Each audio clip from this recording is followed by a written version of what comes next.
अस्सलामुअलैकुम। Face to face with Ayesha Bakhsh में आपको खुशामदीद कहेंगे। मुल्क की दोनों बड़ी जमातें एक दूसरे के अरकान पर वजारत उज़्मा के लिए साजबाज के इल्जामात लगा रही हैं। पीटीआई को नून लीग में 4 वजारत उज़्मा के उम्मीदवार नजर आते हैं, जबकि इसी तरह नून लीग को तहरीक इंसाफ में 2 लोग इमरान खान के मुतबादिल के लिए मुतहर्रिक नजर आते हैं। इस दिलचस्प सूरत हाल में कुछ अहम सवाल पैदा होते हैं। एक, क्या वजारत उज़्मा तब्दील हो सकती है? क्या वजारत उज़्मा की तब्दीली हुक्मरान जमात के अंदर ही हो सकती है? क्या इस तब्दीली के नतीजे में ट्रेजरी बेंचेस और अपोजिशन बेंचेस भी बदल सकते हैं? इन मारूजी सवालात के अलावा कुछ एकेडमिक सवालात भी हैं। पाकिस्तान में सियासी जमातों में औलाद के अलावा जानशीन तैयार करना क्यों ममनू और बुरा समझा जाता है? इसके अलावा हुकूमत ने 5.4% शरह नमू के हुसूल का अचानक ऐलान करके अवाम को मुबारकबाद दी है, जिस पर अपोजिशन का इल्जाम है कि ये 0 से 1 का सफर है, 1 से 2 का सफर नहीं। रीबेसिंग क्या है और इससे ग्रोथ में इजाफे के क्या असरात होंगे? इस तरक्की के दावों के बीचों बीच खाद गायब है, जो तशवीशनाक है और जो गंदम के बहरान का पेश खैमा हो सकती है। एक और अहम पेशरफ्त मुल्क में पै दर पै दहशतगर्दी के वाकयात का होना है, जो मुल्क की अमन, खुशहाली और पाकिस्तान में नॉर्मलसी के लिए एक खतरे की घंटी है। क्या दहशतगर्दी फिर सर उठा रही है? इन्हीं निकात पर आज के प्रोग्राम में गुफ्तगू। जो मेहमान मुझे ज्वाइन कर रहे हैं, हुकूमत की नुमाइंदगी कर रही हैं आलिया हमजा मलिक साहिबा, मुस्लिम लीग नून से कैसर अहमद शेख साहिब हमारे साथ हैं, पाकिस्तान पीपल्स पार्टी से। यहाँ स्टूडियो में मेरे साथ शहजाद सईद चीमा साहिब मौजूद हैं। तीनों मेहमानों का बहुत शुक्रिया ज्वाइन करने के लिए। आलिया साहिबा, आपसे आगाज कर लेंगे। हुकूमत की तरफ से, वजीर आज़म इमरान खान की तरफ से अवाम को मुबारकबाद दी गई है। 5% से जायद ग्रोथ का दावा किया गया है, इस पर बहुत बात भी हो रही है। पहले तो बुनियाद समझा दीजिएगा, क्योंकि कुछ ये क्रिटिसाइज कर रहे हैं कि रीबेसिंग की गई है, सन तब्दील किया गया है, इसलिए ऐसा नजर आ रहा है। क्या वाकई एक इस्तेहकाम है? क्या वाकई अवाम इसको मुबारकबाद को वसूल कर ले? बिस्मिल्लाहिर्रहमानिर्रहीम। Thank you Ayesha. मेरा ये ख्याल है कि आयशा, अवाम के लिए ये बहुत बड़ी खबर है। अगर हम रीबेसिंग पर चाहते तो इस वक्त हमारी जो ग्रोथ यानी तरक्की की शरह है वो 5.57% होती। ये पुरानी ही रीबेसिंग पर है जिस पर 5.37% है, और यही नॉर्म होता है। इतने ही अरसे के बाद ग्रोथ की शरह हर दफा आती है। हुआ ये था, जो पुराना डेटा था, प्रोविंशियल एक बेसिस डेटा होता है, उसको कलेक्ट करते करते ये टाइम लगता है। लेकिन जो बात है, जो अवाम को हमें नवीद देने की और एक अच्छी खबर की बात है, बात यह है कि इसमें जो ब्रॉड बेस्ड एक तरक्की की शरह निकाली गई है, जिसमें एग्रीकल्चर आपका बहुत 3% प्लस पे ग्रो कर रहा है। आपका एलएसएम जो है वो तकरीबन 5.37% से ज्यादा पर ग्रोथ करे, और इसी तरह सर्विस सेक्टर आपका ग्रो करे।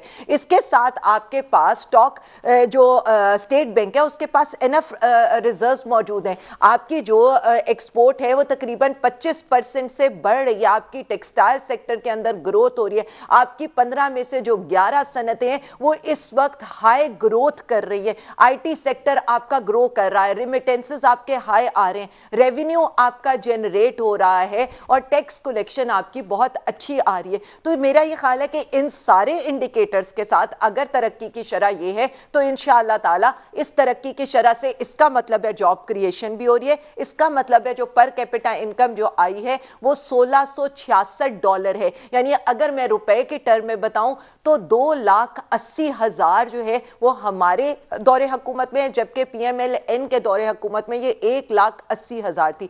और जो ब्लूमबर्ग ने इस चीज को इंडोर्स किया है, आप इकोनॉमिस्ट का सर्वे देखें, उसने इस चीज को इंडोर्स किया है। वर्ल्ड बैंक की आप रिपोर्ट उठाए, वो इस चीज को इंडोर्स करिए। अभी अक़वाम मुत्तहिदा की रिपोर्ट आई है, वो भी पाकिस्तान की मईशत को मुस्तहकम करा देगी। आलिया साहिबा, इतने ज्यादा पॉजिटिव इंडिकेटर्स और सर्वेस के बावजूद मुझे ये कहिए कि खुद आपका एक एक वजीर बैठकर कह रहा है कि इस वक्त हमारे लिए सबसे बड़ा चैलेंज जो महंगाई का बना हुआ है, ये ट्रांसलेट कब तक होगा आम बंदे तक?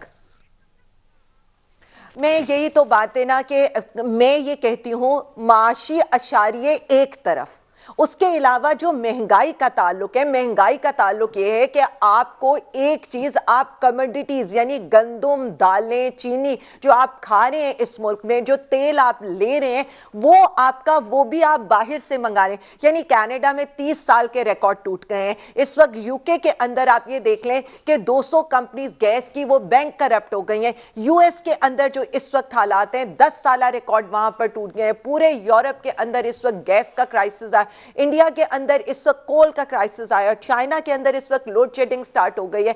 चाइना यूएस को ब्लेम करे इस इंटरनेशनल इन्फ्लेशन के लिए।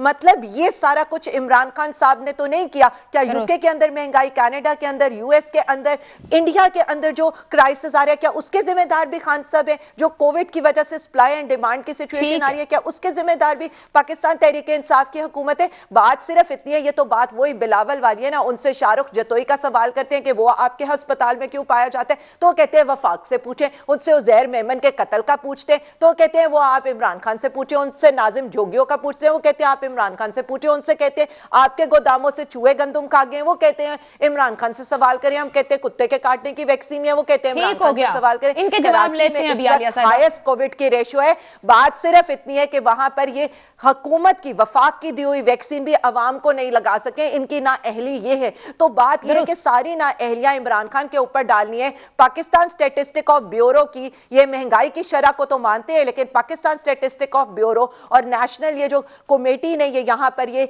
सारे जो इशारे दिए हैं, 5 नहीं मानते हैं। ठीक है जी, कैसर अहमद शेख साहब, उसको ये नहीं मानते। आप लोग भी हुकूमत की तरफ से मुबारकबाद कबूल करें ना, जो ग्रोथ की बात कर रहे हैं तस्लीम कर लें इसको। वो कह रहे हैं कि इंटरनेशनल इन्फ्लेशन मौजूद है, उनका क्या कसूर इसके अंदर? वो तो तमाम इशारे जितने अभी आलिया साहिबा ने आपके सामने रखे हैं बेहतरीन रुख पर ऊपर जा रहे हैं।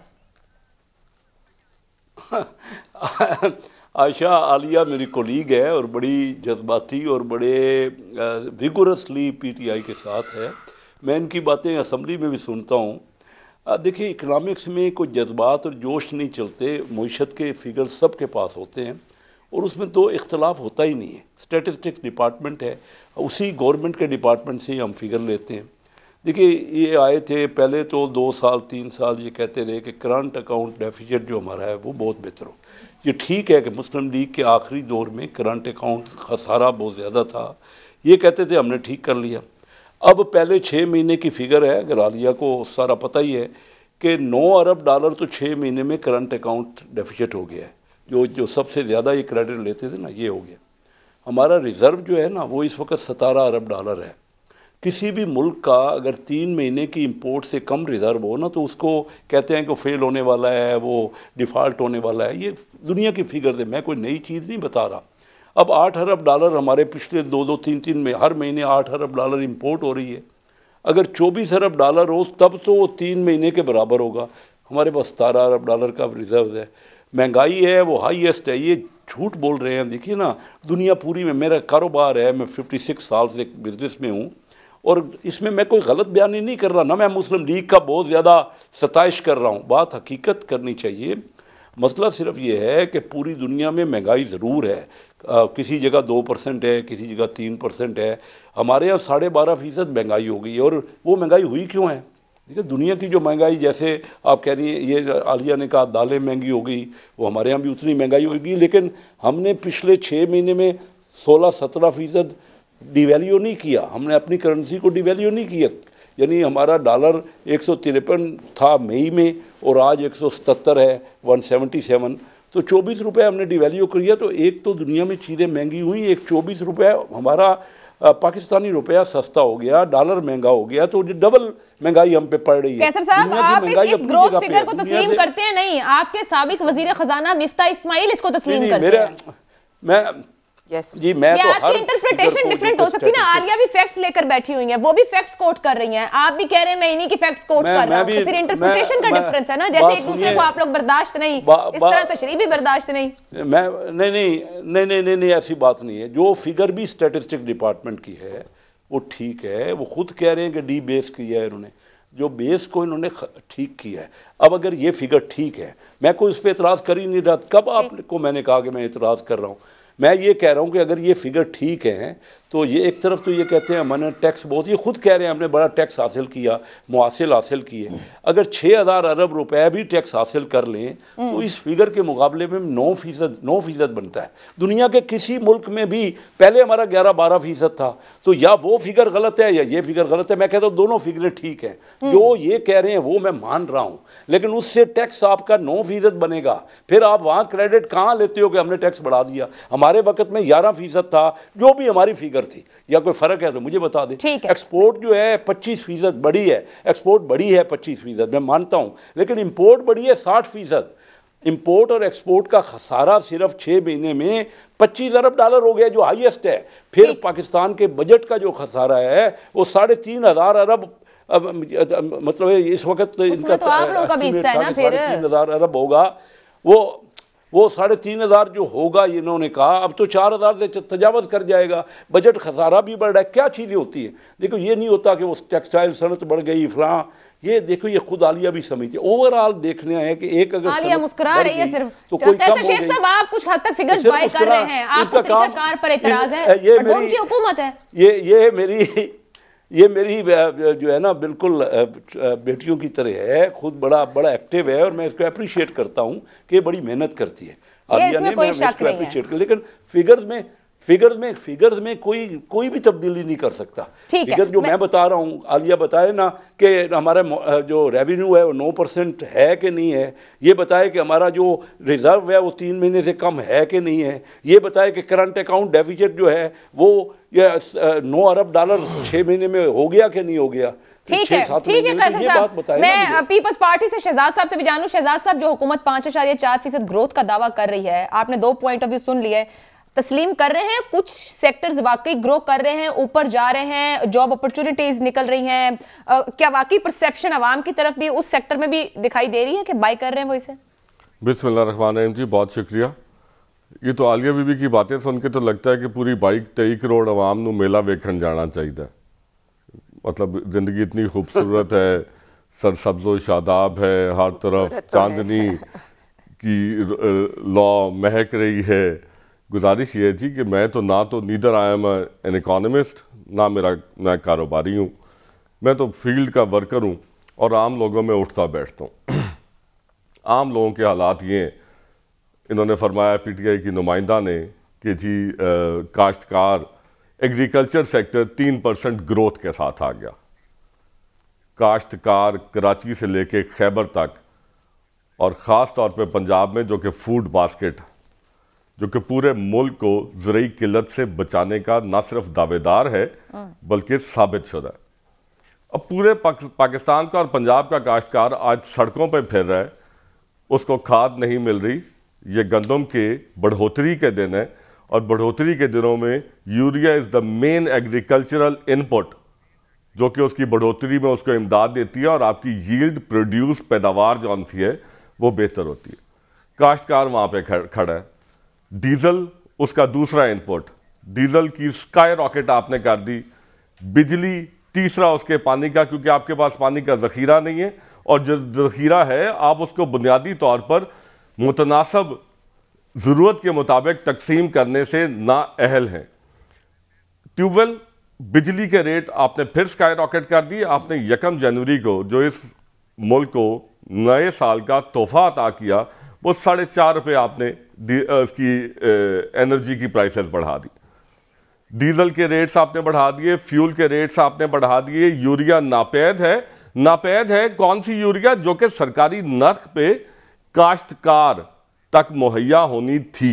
हाँ, जहां तक आ गया ब्लैक का ताल्लुक, तो आप एडमिनिस्ट्रेटिवली इतने इनकैपेसिटेटेड हैं, इतने लिथार्जिक हैं, इतने अनकंसर्न्ड हैं कि वहां पे ब्लैक में ₹1760 की बोरी जौन सी है वो 2800, 3000, 3200 रुपए पे आपको जितनी चाहिए आपको बल्क में ट्रॉलर्स मिल जाएंगे। एक वो आ गया।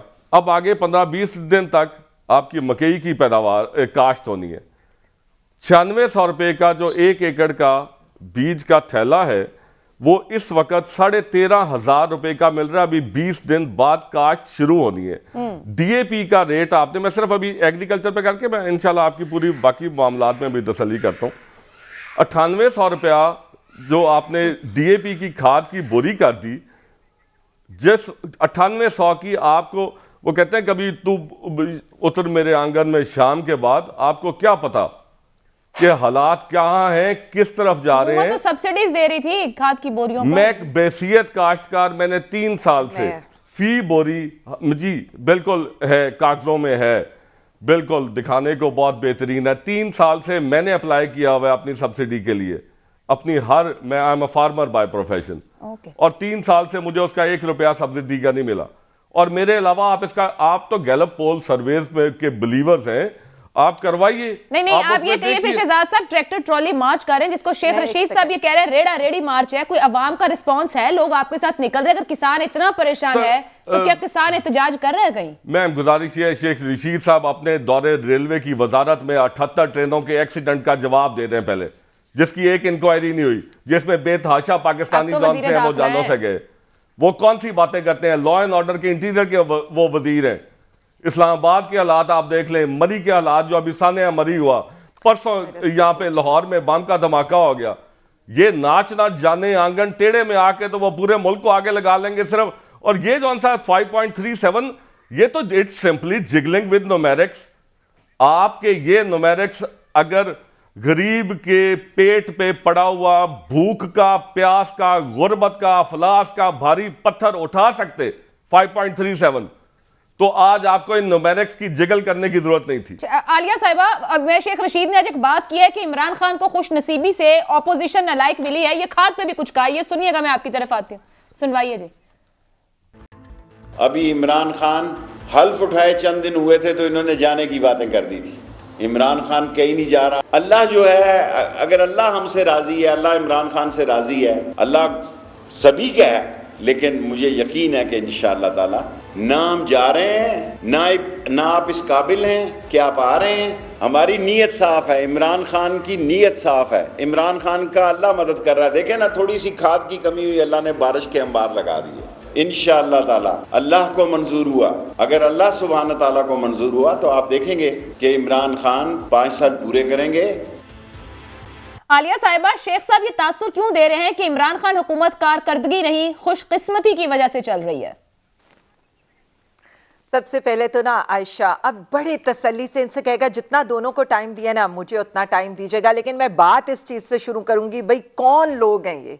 मतलब इतना भाषण दिया पीपल्स पार्टी के मेरे भाई ने, क्या किसान के इस्तेसाल की ये बात करेंगे जिसको 80 रुपए ये गन्ने के देते थे, और वो ट्रैक्टरों की ट्रॉलियां, उनकी लाइनों की लाइनें लगी होती थी, और वो भी पर्चियां देते थे कि 6 महीने बाद आकर आज लेना। आज उसी किसान को 350 रुपया मिल रहा है। गंदुम के काश्तकार के साथ ये क्या सलूक करते थे? 1300 रुपए से आज तक इन्होंने 10 सालों में 1 रुपया नहीं बढ़ाया। आज हम 2-2 हजार उनको दे रहे हैं। ये फुट्टी के इलाके के अंदर अपनी जो थी शुगर मिलें थी ना, तो वहां इन्होंने गन्ने उगवाने शुरू कर दिए थे। क्या इन्होंने किसान का हाल किया? ये इनके सीएम सिंध ने उनके मुलाजमों के नाम पर निकले थे ट्रैक्टर्स, उनके नाम मुलाजमों के नाम पे निकले थे ट्रैक्टर स्कीम, इन्होंने अनाउंस की थी। ये इनकी बात करेंगे? ये उनकी जिनका चारा तक ये लोग खा जाते हैं, ये उनकी बात करेंगे? इनकी जरा मैं आपको बता दूं, अब आप टिपिकल पीटीआई पर आ गई हैं, उसी कल्चर पर आप आ गई हैं। प्रोडक्शन के ऊपर देखिए, मैं आप मोबाइल से पढ़ के काश्तकारी को बता रही हैं, मैं करके बताता हूं। लेते ना, मैं आपकी तरफ आती हूं। आलिया का पॉइंट ले लेना। आलिया साहिबा, देखिए मैंने बड़े आराम से 2 लोगों की बात सुनी और मुझे उनकी बात का जवाब देना है। इनसे कहें अपने टर्म्स पे पूछें। जी। इनसे कहें एंग्रो का गेट इनके एमपीए ने, एंग्रो 30% यूरिया देते हैं, इनके एमपीए ने बंद करके रखा। रेंजर्स बुलानी पड़ी कि खाली करो, चाहे सारा यूरिया तुम सिंध में ले लो। महकमा ज़राअत सिंध डिपार्टमेंट का ट्रक चोरी करते हुए पकड़ा। आपके मीडिया ने रिपोर्ट किया तो हम लोग भागे, हमने बचाए। गोटकी ले ले, सक्खर ले ले, जितने रास्ते, वो इनके पर्ची चेयरमैन आकर कह रहे थे ना, हाँ जी हमारे तो एक तरफ समंदर है, हमने समंदर में यूरिया फेंकनी है, तो वो साथ ये भी देख लेते कि गोटकी और सक्खर से सारा कुछ बिलोचिस्तान के रास्ते, ईरान और अफगानिस्तान स्मगलिंग ये नहीं बचा सकते। कलामी की माजरत आलिया साहिबा, बॉर्डर मैनेजमेंट आपके पास है, सिंध कैसे खाद स्मगल कर रहा है? एक सेकेंड, सिंध कैसे कास्ट स्मगल करे, बात तो सिर्फ इतनी है जिनका महकमा ज़राअत, जिनके एमपीएस यूरिया के प्लांट्स बंद करे और जिनका महकमा ज़राअत यूरिया के ट्रक चोरी करके ब्लैक में बेच रहा हो, अपनी हुकूमतें तो इनकी जिम्मेदारी है ना। 18वीं तरमीम के बाद फूड सिक्योरिटी, गंदम की बात हो, गंदम ये खरीदते नहीं है, पूरे मुल्क में किल्लत हो जाती है। शुगर की बात हो, शुगर केन की ये लोग क्रशिंग स्टार्ट नहीं करते, 8-8 दिन बॉयलर्स चलाकर। ये फूड सिक्योरिटी के ऊपर आकर ये किसानों की बात करेंगे। यूरिया की प्रोडक्शन 5% ज्यादा है, डीएपी की प्रोडक्शन में 30% कमी आई है, किसान को 1100 अरब रुपए मिले हैं। इनसे पूछे, इनको हर चीज की प्राइस मिल रही है। डीएपी पूरी दुनिया के अंदर महंगा हुआ है। यूरिया इस वक्त जो यूरिया आप अफगानिस्तान की बात करें, ईरान की बात करें, 9000, जो हम यहां पर 1700 की बोरी दे रहे हैं, जैसे ये ब्लैक में कह रहे हैं 3000 की है। हो क्या रहा है, इनको भी पता है सारा तमाशा। यहां आकर सिर्फ सियासत ना करें, जो खुद पर जिसे कहे इनके अरसे के अंदर क्या यील्ड थी इन तीनों चारों मेजर क्रॉप्स की, सब कुछ ड्रॉप करके गए थे। ये वही कहते हैं ना कि हम फिगर नाच ना जाने आंगन टेढ़ा। कौन सी हुकूमत है, 13 साल से इनकी हुकूमत है, जिनको आज तक नहीं ये पता चला किस चीज की जिम्मेदारी इनकी है। इनका चेयरमैन जो बात आती है वो आकर वफाक पर डाल देता है। इनसे पूछे ना, इतने ये लोग, हम तो थे ही नालायक, इतने ये लोग अच्छे थे तो रिजर्व 7.2 बिलियन डॉलर कम करके गए थे, करंट अकाउंट सरप्लस में था, डेफिसिट में करके गए थे। इनको किसी के उसका एहसास होगा। 4 साल डबल डिजिट की इन्फ्लेशन थी। फिर आ जाए पीएमएलएन के ऊपर। मैं तो बड़ी सादा सी बात है, मैं तो हैरान हूं कि यहां पर जब हमारा बात हुई है, इस वक्त जो स्टेट बैंक के रिजर्व्स है ना 23.35 बिलियन डॉलर के हैं इस वक्त, आज तक जो स्टेट बैंक के पास हैं। ये जब छोड़ के गए थे ना तो 17 बिलियन डॉलर के थे, मतलब ओवरऑल रिजर्व की बात करिए, और स्टेट बैंक के पास 7 बिलियन डॉलर के थे। इनको लग रहा है ना कि दिवालिया होना था। तो हम जब कहते रहे कि जब आप इतने कम रिजर्व छोड़ के गए तो मुल्क दिवालिया होना था, तब तो ये कहते थे ये तो हमें बड़ी अच्छी इकोनॉमी देकर गए थे, यानी 23.35 बिलियन पे मुल्क दिवालिया हो जाएगा। लेकिन इनके जो लोएस्ट रिजर्व थे, जो पूरी दुनिया मान रही थी, जो निगरान हुकूमत मान रही थी, उस पे मुल्क ने दिवालिया नहीं होना था। इनकी ग्रोथ 5.5 के ऊपर तो नौकरी। आलिया साहिबा ये तो निकम्मे थे ना, इसीलिए बाहर है। अब मेरी बात सुने आलिया साहिबा, मैंने आपकी बात सुनी ना। नहीं, इनके फिगर्स आप बता रही हैं, ये निकम्मे थे, ये बाहर हैं। महंगाई 12 से 15% पे जाने को है, डॉलर 200 से तजावुज करने पर है। आपका एक वजीर कह रहे हैं महंगाई सबसे बड़ा चैलेंज है। नहीं आयशा, आपने अपने में भी तो बात करनी है ना।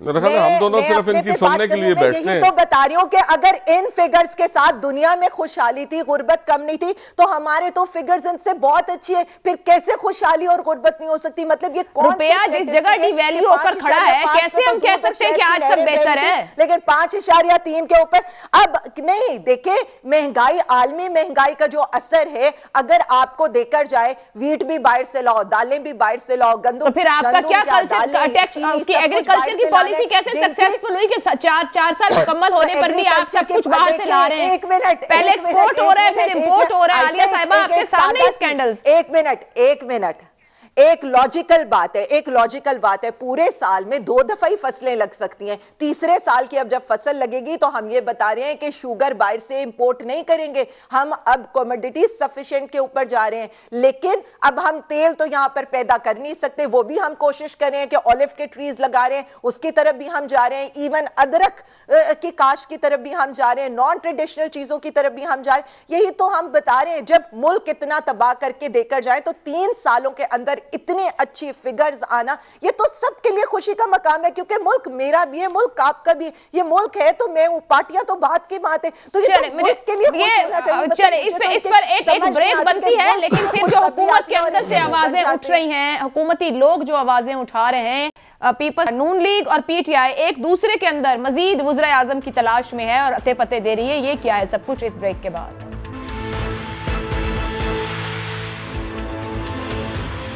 प्रोग्राम में आपको एक बार फिर खुशामदीद कहेंगे। कैसर शेख साहब, खाद की कमी पर पीपल्स पार्टी किसान मार्च कर रही है, खुद किसान एहतजाज कर रहे हैं सड़कों पर, और नून लीग ला ताल्लुक है। अवामी मसाइल लेकर आप लोग क्या थोड़ी तवज्जो कम करते हैं? अगर कोई लीगल मसाइल हो, पॉलिटिकली लीगल, वहां आपकी तवज्जो होती है, लेकिन अवाम के साथ जरा फासला है आजकल। नहीं जी, हमारा अवाम से बड़ा ज़्यादा राब्ता है और हम अपने इलाकों में जाते हैं तो सारे अवाम के मसाइल भी डिस्कस करते हैं असम्बली में भी यही डिस्कशन होती है और 23 मार्च से एक भरपूर एहतजाज हो रहा है ये सारे आवाम के मसाइल पे और महंगाई पे।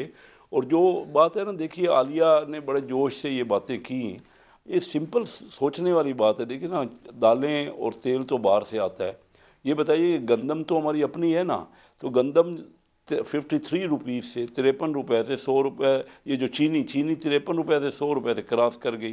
गंदम जो है वो 35-40 रुपये किलो थी, आज कोई 55 रुपये किलो हो गई, 55 रुपये किलो हो गई। तो आप बताइए इसी तरह जी, ये बताइए कि गैस जो है चौथी सर्दियां हैं, इनके पास इतना भी नहीं अक्ल है कि सही टाइम पे बुक कर, अगर इनके पास गैस नहीं है तो गैस बाहर से इंपोर्ट कर लें, क्योंकि यहाँ अगर इंडस्ट्री बंद रहेगी तो उससे कितना नुकसान होगा। फिर अगर ये जो फिगर है ना, मैं सारी फिगर को सही मानते हुए ये खुद आप बता दें कि 3.5 साल में मिलाकर सब कुछ इंपोर्ट के लिए छोड़ के कितना इंपोर्ट बिल बनाएंगे कैसर शेख साहब, वो तो सब कुछ आप लोगों पे रखते हैं ना, कि आप कहां लाके हमें खड़ा कर गए कि वो परेशान हो गए, उन्होंने जिम्मेदारी क्यों ले ली? कुल मैं कह रहा हूँ 3.5 साल में इन्होंने कुल मिला के, इनकी फिगर है 8% तरक्की की है, जो सालाना 2.25% बनती है, और आबादी में भी इतना इजाफा हो रहा है। इंडिया इस साल 10% ग्रोथ कर रहा है। इंडिया में इनके पास, इन्होंने कहा था कि बाहर से लोग हमारे यहाँ जॉब करने आएंगे। पिछले साल हमारे यहाँ direct foreign investment 1.87 billion dollar की रही और इंडिया में 44 बिलियन डॉलर की रही।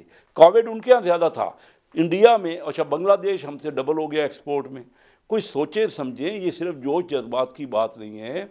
हम दुनिया के तमाम मुल्कों से नीचे रह गए और हमारा आम आदमी, खासकर सैलरीड तबका, देखिए अमीर आदमी ने ज़रूर कमाया है, और मैं कहता हूँ अमीर आदमी को टैक्स करें, डायरेक्ट टैक्स करें। मैं रिप्रेजेंट करता हूं बिजनेस कम्युनिटी को और इंडस्ट्रियलिस्ट को। मैं अपने इस फोरम से, आपके फोरम से ये कह रहा हूं कि अमीर को टैक्स लगाएं, जो इनकम टैक्स होता है या जो इनकम टैक्स है या कारपोरेट टैक्स है, वो डायरेक्ट टैक्स है। आप सेल टैक्स बढ़ा रहे हैं, सेल टैक्स आम आदमी पे पड़ता है। ये किसने इनको समझाया है? 1000 रुपए का ये कहते हैं कि हम जो है राशन पे दे देंगे। ओ भाई, तनख्वाह बढ़ाएं कम से कम 20%, जिसकी 40,000 तक तनख्वाह है उसको 20% बढ़ाएं, और प्राइवेट सेक्टर को भी कहें कि वो अपने उजरत लोगों की बढ़ाए। इससे कुल 300 अरब रुपए का फर्क पड़ेगा। ये 100-150 अरब रुपए जाया कर रहे हैं। ये कह रहे हैं हुकूमत के लिए, इनको समझ कोई नहीं। बड़ा जबरदस्त मशवरा दिया है कि जो अमीर लोग हैं उन पर आपका टैक्स बढ़ना चाहिए। मगर आलिया साहिबा, सवाल ये है कि खुद आपकी जमात के अंदर से, मैं कुछ पॉलिटिकली उसके ऊपर आऊंगी, तहरीक इंसाफ के अंदर से वजारत उज़्मा के उम्मीदवार सामने आ रहे हैं। कुछ ऐसे इकबाल साहब ने भी कुछ जिन्होंने CV पेश की, उनका जिक्र किया है। फिर बताइएगा कि इन 4 लोगों से भी कोई पूछगछ हुई है जमात के अंदर? सुनवाइए जी। उन्होंने अपनी रोनमाई की है PTI के मुतबादिल क़यादत की हैसियत से भी। वो शायद ये इंटरव्यू देना चाह रहे थे किसी को, मैं भी उम्मीदवार बन सकता हूं वजीर आजम का, जब इन्हें नजर आ रहा है कि इनके लीडर जा रहे हैं। जी आलिया साहिबा, मुबारक को मुतबादिल क़यादत PTI के अंदर मिल गई। सबसे पहले तो आयशा, में 2-3 बातों का जवाब देकर मुतबादिल क़यादत की तरफ आती हूँ। हम ना असल में चेरी पिकिंग करते हैं। इनको चाहिए था ये तो कंपेयर कर रहे होते हैं कि जी 55 का हम छोड़कर गए, 100 की आपने कर दी। इनसे पूछें 10 रुपए का आटा था जब मुशर्रफ छोड़कर गया, आप कितने पर छोड़ कर गए थे? 20 रुपए की चीनी थी, अपने मुंह से ये 55-60 की तो मांग रहे हैं, बीच में 130, 120, 100 तक भी गई है। चिकन 90 का था, आप कितने पर छोड़ के गए थे? दूध तो 20 रुपए लीटर था। इनके जो 10 साल थे ना, 300% कीमतों में इजाफा हुआ, लेकिन ये उसकी बात नहीं करते, ये चेरी पिकिंग करते हैं। फिर यहां पर इन्होंने इंडिया की एग्जाम्पल दी, तो मैं इंडिया का ही दूंगी। इंडिया का सर्वे है, मेरा नहीं है, centre for monitoring of Indian economy, उन्होंने कहा है more than 6 million salaried jobs were lost in November only, और 40% उसमें से जो है वो उनका लोअर तबका है, लेबर क्लास है। ये मेरी रिपोर्ट नहीं है। आज पाकिस्तान के अंदर पर कैपिटा इनकम बढ़ रहा है। आज ब्लूमबर्ग के करे कि आपकी जॉब क्रिएशन बढ़ रही है। LSM ग्रोथ का मतलब है जॉब क्रिएशन होना। प्लीज, इंडिया से भी आप कंपेयर नहीं कर सकते। अभी नेबरिंग कंट्री श्रीलंका तो आपका बैंक करप्ट होने लगे। अब आ जाए जो आपने बात की है, मैं सीरियसली बता दूं, बहुत हाई हम करते थे ना, मतलब जब हम बैठे होते थे घर में और सुनते थे एहसन इकबाल साहब को, वाह लेकिन मैं एक बात बताऊं, उन्होंने अपने आप को एटलीस्ट जो है ना, मतलब सियासत करें आप, जैसे कैसर अब्बास शेख साहब हैं, सही को सही कहते हैं, गलत को गलत कहने का रखते हैं, इनके फिगर्स गलत नहीं होते, इनके साथ डिबेट करने में मजा आता है, लेकिन उन्होंने अपना कद काटना बहुत छोटा कर दिया। वो जो फवाद चौधरी साहब भी कहते हैं ना, बोने लगते हैं ये लोग। खान साहब का मुकाबला ना पार्टी क्या, पाकिस्तान क्या, वो एक इंटरनेशनल लेवल के लीडर है। देखें, कोविड पर उनकी हैंडलिंग की पूरी दुनिया मोतरफ है। अफगानिस्तान में वो जो 20 साल कहते थे ना, अमेरिका ने उसी चीज को 20 साल के बाद माना है। आज फॉरेस्ट्री के अंदर ले लें, एनवायरनमेंट के अंदर ले लें, दुनिया को लीड कर रहे हैं। जो वो बातें करते हैं दुनिया सुनती है। ओआईसी में हमने ये नजारा अपनी आंखों से देखा है कि 57 कंट्रीज के 150 delegation prime minister Imran Khan साहब को किस तरह सुन रहे थे और क्या वर्थ किया जाता है उस इंसान को। तो उसके पाए का लीडर पार्टी में क्या, मुल्क में क्या, इंटरनेशनल लेवल का लीडर है। मान लिया उसको एक जो हमें इंटरनेशनल, और यही बात है शायद अल्लाह ताला एक बंदे के ऊपर, हम हमेशा सुनते थे ना, उतना ही बोझ डालते हैं जितनी उसकी स्ट्रेंथ होती है। इसीलिए खान साहब के जमाने में लोकस्ट का हमला, कोविड का हमला, इंटरनेशनल इन्फ्लेशन, यानी जो 100 सालों में क्राइसिस आते ना, वो प्राइम मिनिस्टर इमरान खान साहब के जमाने के अंदर आए। और इंशाअल्लाह ताला इन सारी चीजों से हम अपने अवाम को निकालेंगे। तो उस लीडर का ये जो है ना, ये उनके मतलब मुझे ये कहते हो मुतबादिल हो ही नहीं सकता है। PTI is equal to Imran Khan और वहीं पे फुल स्टॉप है। पीटीआई क्या, इस मुल्क में उनका मुतबादिल कोई नहीं है, बाकी बोने हैं उनके आगे। ठीक है, मैं आपकी तरफ आती हूँ कैसर साहब, लेकिन उससे पहले शहजाद साहब ये फरमाइएगा कि ये एक एहतजाज आप लोग शुरू करने जा रहे हैं 27 फरवरी को। एक पीटीआई कह रही है वो घोटकी की तरफ जा रहे हैं, कुछ वो जनूबी पंजाब लेके भी उसको पॉलिटिकली हाइप कर रहे हैं। पीपल्स पार्टी राइट नाउ अपने आप को कहां फिट कर रही है, क्योंकि वजारत उज़्मा के उम्मीदवार 2 जमातों से एक दूसरे के ऊपर वो रख रहे हैं। आप लोग इस एहतजाज को भी कंक्लूड कर पाएंगे, कहीं कोशिश करेंगे ऑपोजिशन साथ ऑन बोर्ड आ जाए, या बस सिंध तक महदूद रहने का ही प्रोग्राम है? बहुत शुक्रिया जी, आपने दोबारा मुझे मौका दिया। सबसे पहले तो जी मैं अल्लाह का शुक्र अदा कर रहा हूँ कि आज मुझे एहसास हुआ कि अल्लाह करीम ने मुझे बहुत हौसला दी है, जो मैं इतनी देर से इतनी रवानी के साथ national, international, neighbours, indicators, economics, agriculture, smuggling, wheat shortage और व्हाट नॉट, जिस पे आज मैंने फैज़ हासिल किया इनसे। गुजारिश ये जी कि इतने इंटरनेशनल लीडर को तो इंटरनेशनल ही होना चाहिए। ये हमारा मुल्क भी मान लिया है। यकीन कीजिए, हमारा मुल्क ये हिम्मत, इस्तात, काबिलियत कुछ भी नहीं रखता। किसी तरह से जहाँ पे आप अफगानिस्तान के रास्ते गंदम स्मगल करते हैं, उसी या चमन के रास्ते आप कुछ और स्मगल करते हैं, इनको भी मेहरबानी कीजिए।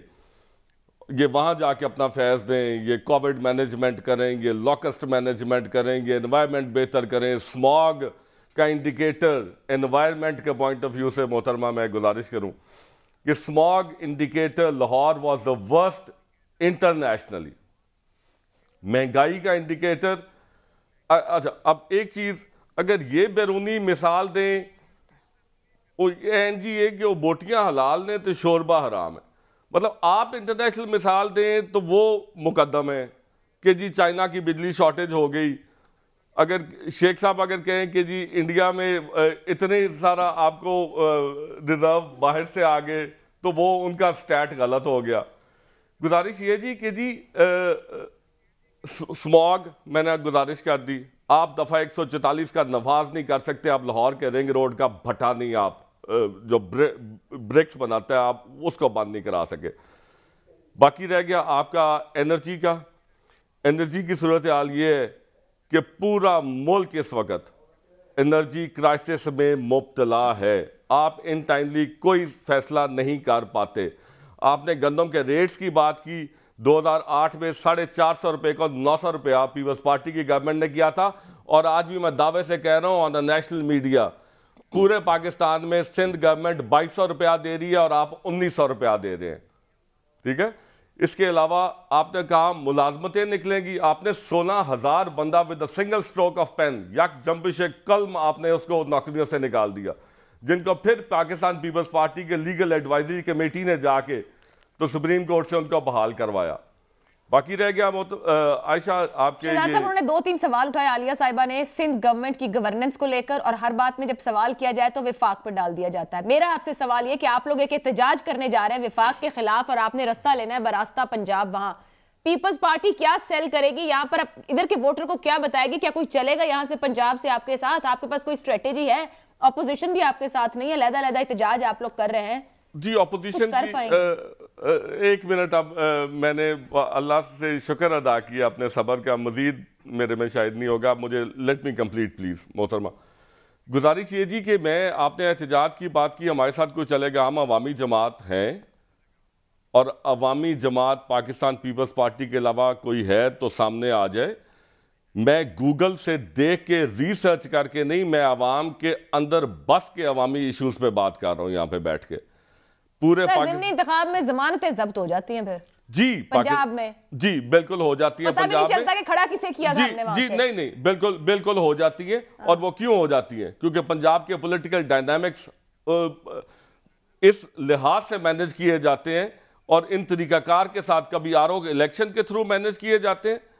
मैं माजरत के साथ कहूंगा कि 5 बजे पोलिंग खत्म हो जाए और एक वजारत उज़्मा का एक उम्मीदवार 6:30 बजे और नेशनल मीडिया आके कहे कि मुझे इतनी सीटें चाहिए, वो किससे सीटें मांग रहा था 2013 में?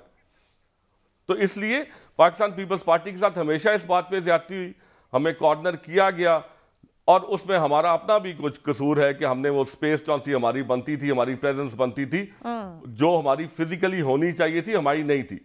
हम वापस हैं, हम अवाम की जमात है, अवाम के दरमियान है। हम बिल्कुल 27 फरवरी को हमारे चेयरमैन ने कॉल दी है और एक इशू के लिए नहीं दी। तो अब आपको यकीन है आप कॉर्नर नहीं होंगे? जी हम 100% कॉर्नर नहीं होंगे। आप NA 133 का ये यकीन दहानी मिली है आपको? नहीं, हमें यकीन, हमें अवाम की यकीन दहानी है। हमें NA 133 के इलेक्शंस में आप देखिए ये आपके क्यों मैंने ये बात क्यों बोली है? एक खबर रिपोर्ट हुई है गवर्नर पंजाब चौधरी मोहम्मद सरवर साहब को लेके कि वो कहते हैं पंजाब में पीपल्स पार्टी बहाल हुई तो PTI का वोट बैंक खराब होगा। ये उन्होंने भी आज शाम कुछ गैर रस्मी गुफ्तगू की है।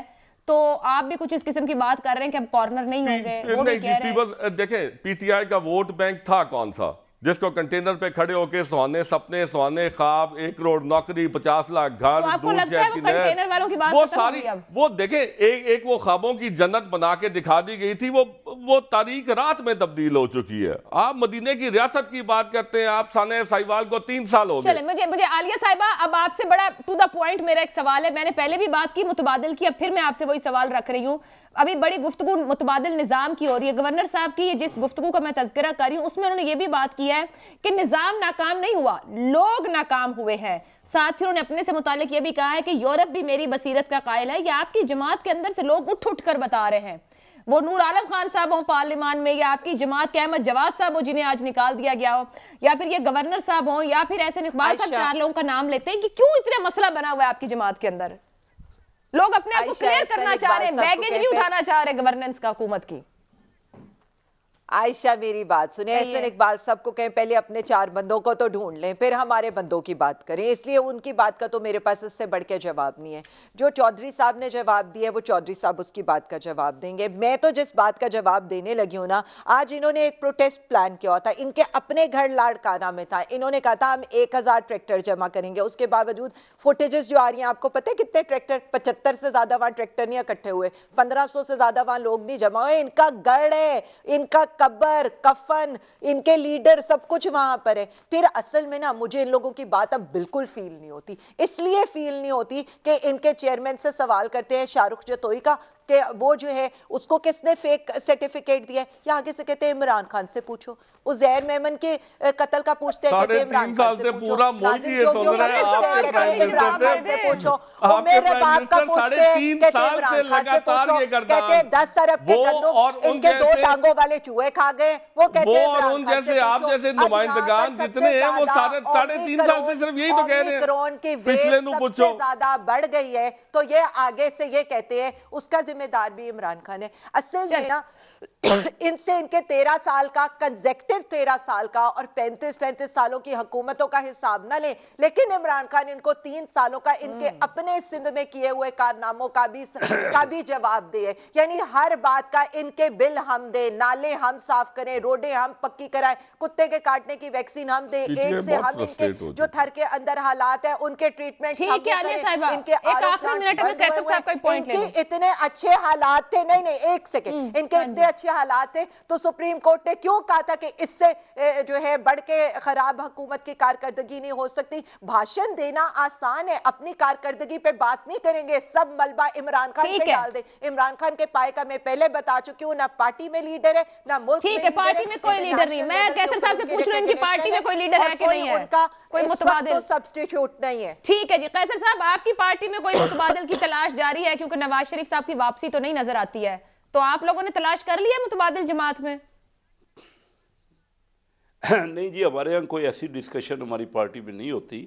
और मैं सब अपने दोस्तों से कहूँगा कि देखिए ना, हमें बजाय कि एक दूसरे के खिलाफ, हम 3.5 साल तो ये हो गए, इससे पहले भी असेंबली में भी यही बात कर रहे हैं कि आप बुरे हम अच्छे, हम दुनिया के बेहतरीन और आप दुनिया के सबसे ख़राब, और दुश्मन तरादी और एक दूसरे पे चोर डाकू।